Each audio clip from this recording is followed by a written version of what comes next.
Alright, hey guys, what's going on? This is Space here, and welcome back to another video. Oh yeah, alright, so, last time we left off on Wednesday, I did my top 5 favorite games I've played in 2019. This time, as you can see by the title of this video, I'll be doing my 15 favorite movies that came out last year. So last year was a great year for movies. There are a lot of awesome movies that made my decisions very hard, but I'd just like to preface a few things. One, that this of course is my opinion, and as well as this isn't my list of movies that I think were the best. This is my list of the movies that I think that I enjoyed the most. So yeah, there is a difference there. So alright, this is just based off of personal taste of ones that I liked the most.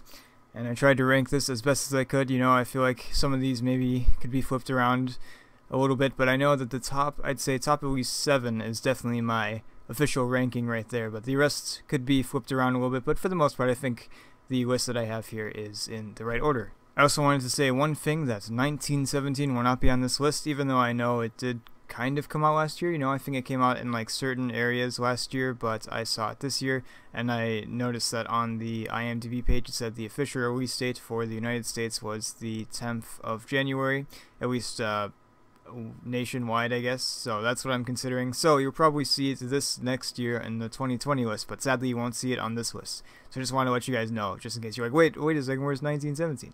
So don't worry, it is a great movie, and it will definitely be on the list this next coming year. Anyways, let's do it. Alright, here we go. Number 15, we have Shazam. Now, it's kind of hard to believe that this movie came out this year, you know, since it was towards the beginning, and it feels like it's just been like an entire year, and it almost has been an entire year since this movie came out. But, yes. So I wanted to also note that, I should have said this before, but I will only be going in depth into these movies just a little bit. I want to avoid spoilers for those of you that have not seen this movie. I'm going to talk about it just kind of briefly to get my point across and maybe convince you to see the movie if you haven't seen it. So, Shazam, of course, is a DC movie about, get this, a character named Shazam. That's right, he is a kid that can turn into adults by saying Shazam, and he has superpowers and stuff. It's really cool. It's a very unique DC movie, you know, with the, I would say, kind of a little bit of failures with, you know, we've got Batman v Superman, which, you know, is what it is, I guess. And you also have Justice League, which was, I personally did enjoy it. I do feel like it could have been better, but at the same time, you know, there's still a lot of people that did not like it that much, as well as Suicide Squad, you know, all of these failures sort of in DC's history, and I feel like they're really moving forward with stuff. You know, we've got Aquaman from 2018, and then we have this, which I must say is a very unique superhero movie. It's a lot of fun. There's some great characters, a great cast as well, and it's just a very fun movie. It's very different from what DC has made in the past. It's a lot more light. I know Aquaman isn't super dark either, but this is definitely even lighter than Aquaman. It's just a fun ride and really well done. And I do like the villain. I've heard some people say they didn't like the villain as much, but I personally do like the villain. I wouldn't say they're my favorite villain out of the DCEU right now, but I do feel like they do deserve a mention and that they are pretty good. So yeah, Shazam, a fun movie. It's got a lot of style, a lot of fun, and a lot of laughs too. Alright, so it was a great year for superhero movies. As you can see, we've got another superhero movie. That's right, Spider-Man Far From Home, a continuation of the MCU, as well as, of course, a continuation of Spider-Man in the MCU. Now, I do really enjoy Homecoming. I thought it was a fun movie. It's not my favorite Spider-Man movie. My favorite Spider-Man movie is still, of course, Sam Raimi's Spider-Man 2. I really like the Raimi trilogy a lot, but these ones I feel like are very fun and entertaining to watch. This movie feels like a great movie to watch during the summer. You know, it's about a summer vacation. And it was great after Endgame. You know, Endgame had a lot of fun moments in it too, but also, of course, had some very sad and tragic moments as well. It was a very dramatic movie. This is a lot of fun. You know, of course, there are still some dramatic moments in this movie, but overall, I feel like the tone of it is a little more fun. And of course, it has, not to spoil anything, a serious ending though. And finally, to see Mysterio in a Spider-Man movie was so great. Mysterio is a great character. I was really excited to see that he was used, and he was used very well too. Of course, Jake Gyllenhaal did an amazing job. All of the other performances were great as well. You know, Tom Holland really knocks it out of the park as Spider-Man, as usual, of course. I mean, did we expect any less? And the style and the soundtrack, especially the soundtrack, I just loved the soundtrack. It was so fun and just summery. It was just, like I said before, just a great summer movie and just a really enjoyable movie to watch. And I feel like it did improve on aspects that Homecoming kind of lacked a bit, including like web swinging, as well as some action. You know, there wasn't like a super big amount of like action fight scenes, you know, like the vinyl fight with Vulture wasn't too much there, but it was still a fun movie. But this really, I feel like it improved upon the stuff that Homecoming did, and yes, it feels like a great sequel. And it is a very fun movie, like I said. Speaking of fun movies and movies that have long names, we have John Wick Chapter 3, Parabellum. Yes, that's right. This is the first John Wick movie that I saw in the theaters, and I must say, it was a very fun theater experience, just hearing everyone's reactions and stuff to all the super awesome action stuff that's in this movie. I feel like with John Wick, each movie gets better, and I feel like this one is even better than the second one, in my personal opinion, of course. I just thought it was great. You know, there isn't super, like, a huge amount of story, but I feel like the amount of story that is there is a logical place to go with John Wick, and it just really felt like it worked well. It really catered to all of the action stuff, because it is mostly driven by action. And like, I gotta say, there's a lot of very fun action scenes. I feel like, even though like there's some really great scenes in the second one and the first one too, I feel like this one really shines for the action. Just like all of the action feels just like pumped up even more. It just has a lot of very nice style, and of course, like I've said before about John Wick, I really like the world that it takes place in. It really has a cool world, you know, and naturally you can't go wrong with Keanu Reeves, you know. And yes, just overall, not too much to say here other than just some really fun action, just a very fun movie to watch, and I really enjoyed seeing this in the theater, and I enjoyed watching it again when it has been released to home video. So yeah, fun movie, very fun. And as you'll notice, a lot of these are going to be ending with, yeah, fun movie or whatever. Well, not all of these, but I feel like a lot of them will, so I apologize for that. Alright, next up we have a movie that I've been very excited for ever since it was announced. I'm a big fan of Quentin Tarantino. As you probably already know what this movie is, it is Inception 2. No, I'm kidding. It is Once Upon a Time in Hollywood. That's right. This is a movie that I was really looking forward to, like I said, and it really met my expectations. I was really impressed with this movie. I wouldn't say this is his best movie, or is it my favorite Quentin Tarantino movie, but I would say it was definitely worth the wait, and it was a fun watch, you know. It really captures the feel of the 60s very well. It feels like a movie that did come out of the 60s, as well as, you know, having a little bit of his Quentin Tarantino's own style, which is more modern, of course, but, you know, it still feels like it just came out of the 60s. It feels like it actually happened. It was really great. Of course, killer performances by all of the cast. A lot of them are nominated for Oscars, which I think is awesome. Hope they win. And this was one of those movies that the more I thought about it, the more I liked it. I came out really liking it, but then I started thinking about it more. I was like, yeah, it was really good. Very much enjoyed it. And the final, about, I think it's like 5 or 10 minutes. I don't remember exactly how long it is, but that is, it's pure gold right there. It's like the best part of the movie, the ending. But overall, the passageway to the ending is also great as well. But yes, the final ending especially might be up there with some of Quentin Tarantino's best right there. It's very good. So yeah, Once Upon a Time in Hollywood. Good job, Quentin. That was a weird ending, but okay.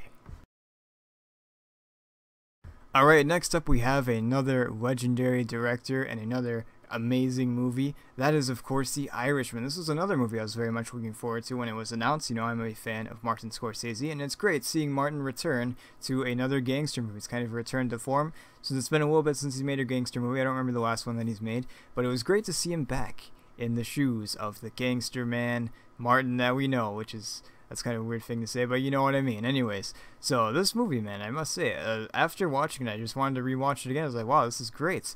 There's a lot of course, once again, great performances. Obviously, you know, you've got a very awesome cast, a very, like, really just impressive cast, like a star-filled cast. It's awesome. And the style is very good. It feels like a Martin Scorsese movie, which isn't a bad thing. That's a great thing.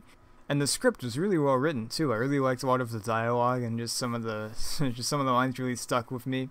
And the CGI they used, I thought was really cool too. They used some de-aging CGI. You know, it was a little obvious in some spots, but for the most part, it really worked well. I thought it was really cool. The set design is really cool too, and the feel, the overall feel, feels like something that came out of that era. You know, it's great. I loved it. It's got the directing, it's got the cinematography, it's got the acting, it's got the score, it's got the sets, it's got everything. It's got the editing too. Good stuff. Alright, next up we have a movie that I was really hoping would be good. You know, I was hoping all of these would be good. This one especially though, since this is a sequel to a movie that I very much enjoy, that is The Shining. And of course, this one, Dr. Sleep. Whew! oh man, it really knocked it out of the park. I was really impressed with this movie. I haven't read either of the books, The Shining or Doctor Sleep, so I don't know how much it is based off of the book per se, but I know it is a sequel to the movie, which I thought was really cool, and it does a lot of really cool stuff. First off, it uses, instead of like cutting out scenes and like reusing them or like using CGI or whatever to have scenes that take place in the past, you know, like say like seeing like Wendy or seeing young Danny, instead they used new actors and stuff that actually did impressions of the characters and also looked a lot like them. I thought that was a really cool decision. I was like, wow, that's so cool. You know, of course, with CGI you can make it look like 100% so they don't look 100% like the actors and actresses that they are portraying, but it was still a very awesome idea. I really liked it a lot, and I think it worked really well too. It was awesome. And the overall story, I really enjoyed it too. I thought it was a nice addition to The Shining. There's a lot of fun references, as well as, you know, not just relying on the references to The Shining, but also creating its own little thing, its own little story, and continuing where The Shining left off, which I thought was great. Of course, it has a great soundtrack too. I wouldn't say the soundtrack is as good as The Shining, nor would I say this is as good as The Shining, but I'd still say it is a great sequel nonetheless. Alright, and next up we have a movie that I actually saw recently, but it did come out last year, and that is Marriage Story. I've been hearing a lot of great things about it, and I decided to check it out, and I must say, I do not regret it one bit. The performances were incredible, like, they felt real. Like, I really hope that they also get the Oscars. You know, I did say that I hope the cast of Once Upon a Time in Hollywood gets the Oscars, but, you know, honestly, man, just Adam Driver and Scarlett Johansson especially just were so impressive. It was really cool seeing Alan Alda there as well, and I think, what's her name, Lauren Dern, I believe, from, she was in, of course, The Last Jedi, as well as Jurassic Park, and of course a lot of other movies too. She's very popular, but all of the performances were just so impressive. That was really the driving force behind it, was the characters. The story was great too, and the movie had some great style too. I love the style. It was a very fun movie to watch, even though it was dealing with kind of a sort of sad and depressing topic. But overall, it was still very fun to watch and very enjoyable. There's a lot of great moments in this movie. This movie isn't necessarily a movie just about story. It's about characters, which I really love. You know, I love characters and I love movies about characters, so this was great. Alright, and next up we have the first animated movie on this list, and that is, of course, Toy Story 4. Yes, this is a movie that I was also looking forward to when it was announced. As you can see by a lot of these movies, there are movies that I've been waiting for and did not disappoint, and this one did not disappoint either. You know, I do feel like that Toy Story 3 is sort of the definitive ending, but it was great seeing these characters once again. Seeing, of course, them having to teach Forky what it means to be a toy, and you know, Forky is such a fun character too. It was in it a lot less than I thought he would be though. Same with the rest of the characters. You know, I thought the main cast would be in it a little more, but then you still get to see him, which was good. But it was mainly focused on Woody, and there's a lot of surprises, of course, with Bo Peep returning and just all of that. And the intro, I remember seeing the intro. I got to see a preview for it in the theater, and it was really cool. I was like, oh, this is so great. The animation too, it just looks so nice. Yes, it's just overall really just a great movie, and a very emotional one at that too. Toy Story is a series that I've loved ever since I was a kid, so it was really great going to the theater and seeing this, since there hasn't been one in quite a while. I think it's been, what, 6 years, I think? That's when it came out, 2013, I think, the third one. But it was great seeing another one, and seeing how beautiful the animation looked like. I'm not kidding, the animation is just so pretty. It looks pretty lifelike, too, except for, of course, the adults. The adults look cartoony, but that's cool, it's part of the style, but... yes, and like I said before, I like the story. I like the idea of Woody teaching this new toy how to be a toy, because he isn't a toy at the beginning. So, there we go. Toy Story 2. Out of all of these movies so far, I would probably recommend this one the most, which is why it is where it is, because, you know, that's what ranking me anyways, you know what I mean. Alright, so I did realize that I did say 15 at the beginning of this video, but there are only 14 videos on this list, 14 movies on this list, so what can I say? I'm not a math major. Anyways, but we're not here to talk about math, we're here to talk about movies. So next up we have Knives Out from Rian Johnson, writer and director of this movie. Now, say what you will about The Last Jedi, but I really like The Last Jedi, and I do like Rian Johnson's movies too. I checked out all 2 of them. I think he has more, no, I don't know how many he has. I think he has 4 before this, okay, no, I don't know how many movies he has, but I've seen a few of them. I've seen Brick and Looper. I liked both of them, and he really got me interested in his movies, and this one is no exception. I really enjoyed this one too. I thought this might be, actually, you know, honestly, I might just go ahead and say this is probably his best movie that he's made. It's really great. It's classic mystery story, but with a lot of twists and turns, a lot of unexpectedness, some more modernity, as well as like a combination of like say an Agatha Christie novel with like some modernness to it. So I thought that was really great. You know, I love a good mystery. It's been a while since we've gotten a mystery movie besides, you know, like Murder on the Orient Express and stuff like that. But that was a few years ago, so it's great seeing another mystery movie, just like a straight mystery movie, a whodunit movie. And this was amazing. The style, the writing, it was ingenious. You know, there's a lot of great characters. This is another movie that's driven by its characters. There's so many characters to love. Really star-filled movie too. And just sitting back and enjoying this movie was so much fun. It was great thinking through it and trying to figure out who did it, who done it. You know, that's what a whodunit movie is. Trying to figure it out. It just makes for a great watch. And I recommend not looking at any spoilers for this movie and just going in blind and enjoying it. It's great. Alright, and here we go. We have Rocketman at number 5. That's right, we're getting down to the nitty-gritty, as I always say. Now, I really enjoyed Bohemian Rhapsody from last year. Of course, it is on my list from last year as well, so of course I did enjoy it. And I thought the musical biopic is a really awesome sort of subgenre, if you will. It's kind of like a drama, I guess, or like a biography, but, you know, like with a lot of music, because it's a musical. It's about musical people, you know, musicians. So, this one, though, I thought it took a really interesting turn, you know. Instead of it just being like a straight biopic, like, say, Bohemian Rhapsody, it's actually a musical, too. It has musical moments as well as, you know, just kind of standard biopic moments, which I thought was great. It's a great fusion of music, since it is about a person that makes music, Elton John. And I really do enjoy Elton John's music, so naturally this movie has a great soundtrack. I'm stuttering a lot here. Did you notice that? I don't mean to make any fun of anybody's stutters, but, you know, I'm stuttering right now, so, you know, I would just be making fun of myself. Anyways, so, what am I talking about? I don't know. But, Rocketman, yes, great performance by Taron Egerton. He did an amazing job as Elton. It was really impressive, especially since he sung, too. It was just so great hearing him sing as Elton. It was really impressive. And I kind of wish he got nominated for an Oscar, but, you know, he did get the Golden Globe, so what can you say? You know, he did get a lot of attention for that role.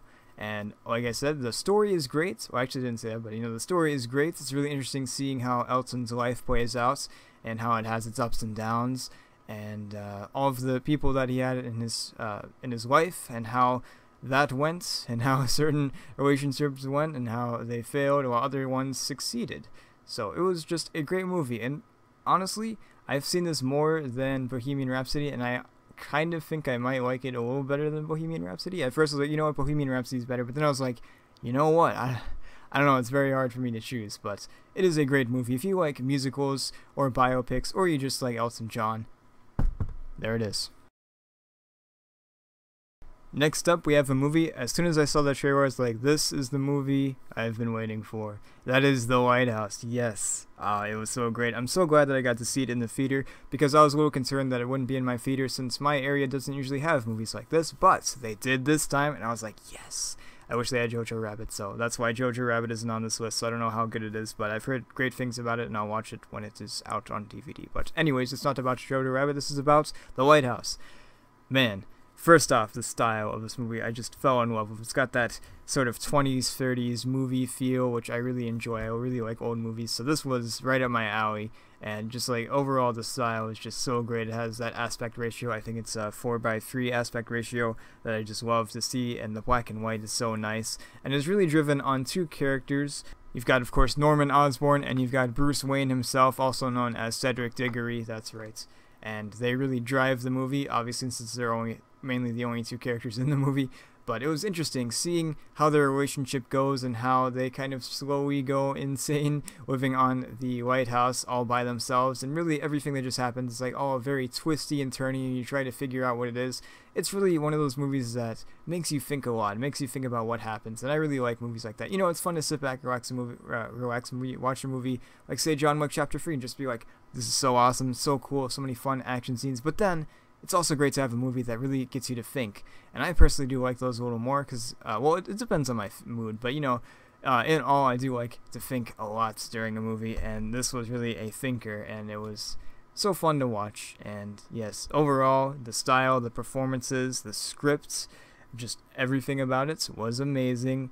And it's definitely worth a watch if you're into that sort of thing. If you're looking for a movie to think about and really contemplate and ponder over for a while, here it is. Alright, you guys ready for some controversy? Here it is. Rise of Skywalker, number 3. I know not everyone likes this movie. I think it's even less liked than The Last Jedi, maybe? I don't know. I really don't know. Like, I usually just see negative stuff. I don't see too many people saying positive things, so I feel like it is a little less liked.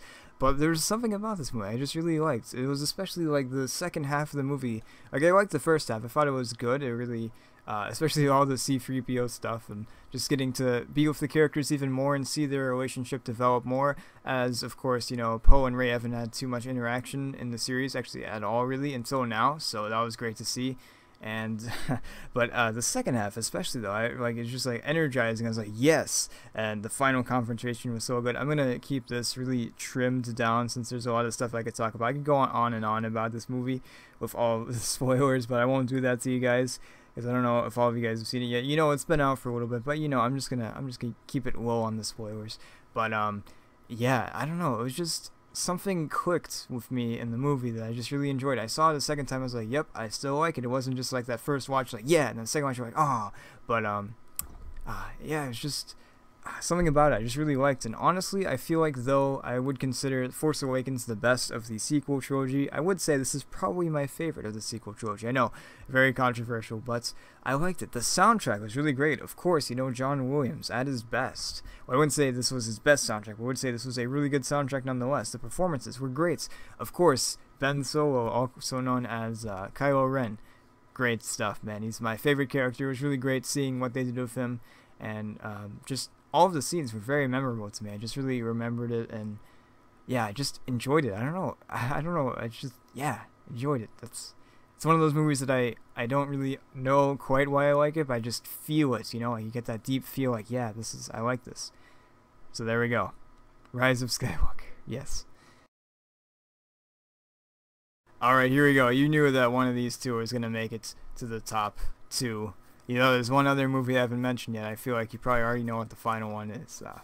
But, yes, Joker. I would say, in my personal opinion, this is the best movie of the year. But I would say another movie that came out this year as well is my favorite. But this is my second favorite. I just really enjoyed it. I got the chance to see it again, and I was like, this is just as good as I remembered it, if not better. The style, I say style a lot, but I really like style in movies. You know, style isn't like the most important thing, but it gives the movie its own identity through the way it looks and all of that, the way everyone's dressed and stuff, the way the music is, all of that. It really gives the movie its own identity, and I really like the feel. It kind of feels like, I know it's been said probably a million times, but it kind of has that Taxi Driver feel to it, that grimy look of the city of Gotham. It just works really well, and of course, obviously the performances were outstanding, especially Joaquin Phoenix. Joaquin Phoenix knocked it out of the park with his performance. I really hope he gets the Oscar. How many times have I said that this episode? I think 3 times at least, but he is the one that I would give the Oscar. And the other guys, I would say, hey, you get the Oscars too, because we'll just give Oscars to everyone this year. They're all great.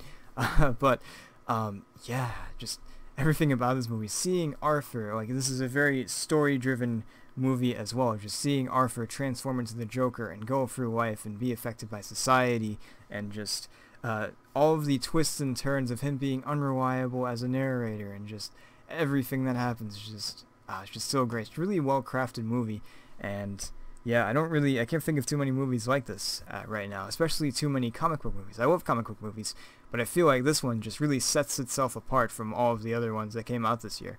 And especially it sets itself apart from a lot of the movies that came out this year too. Not to say that all the other movies aren't as good, but this one just really just did a lot. So it's just, yeah, it really deserves all of the praise it's getting, and maybe even more. Alright, and this one is probably not a surprise either. This is, of course, my favorite movie of the year. I've seen it, I think, 7 times this last year, so yeah, I don't have a problem. But it's all been leading to this, guys. Like, I've been a fan of the MCU for so long. I've been a comic book fan since I've been in 4th grade, and I saw Iron Man 1 in the theater, and it's just all been leading to this, and it was a great conclusion of the Infinity Saga, even though I guess technically Far From Home is technically the end, but you know, it's like the aftermath, so I feel like this is the definitive ending of that story arc, and man, it was so great. I've said this a million times, but the performances obviously were amazing. Some of the characters are at their best here, especially Iron Man and Cap. I feel like are at their best. They have their most material and just are so great. Seeing Hawkeye too was great, giving him some more depth. You know, he already had depth, of course, But really just giving him like a really great story that he deserves was awesome. And Black Widow, of course, was great too at her best. And it was fun seeing Professor Hulk, as well as, of course, Scott was very fun to watch as well. You know, Ant-Man. Just very, very, very funny. There's a lot of funny moments in this movie. There's a lot of there's dark moments in this movie too. But the time travel stuff I really liked. I know I've heard that some people didn't like it as much. They preferred the final battle, but I really enjoyed the time travel stuff actually. Like, I just thought it was just so much fun. It was a lot of nostalgia, and as a person that really loves the MCU, it was great seeing all of these moments, seeing them relived. You know, there's some funny moments too, like, you know, the elevator scene that was great, and the fights between the two Caps, that was awesome too.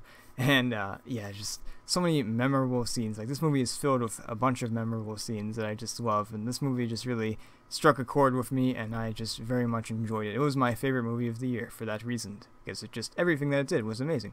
The soundtrack too, of course, very killer. Possibly one of the best MCU soundtracks, which there are a lot of great soundtracks in the MCU, but this one I feel like, whoo, so good. So good.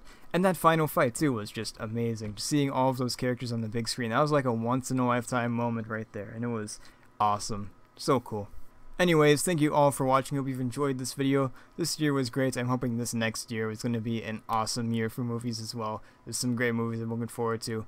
But anyways, guys, let me know what your list is down below. I'm going to make sure this video has comments, so you can actually comment. But thank you once again, and I will see you guys in the next video.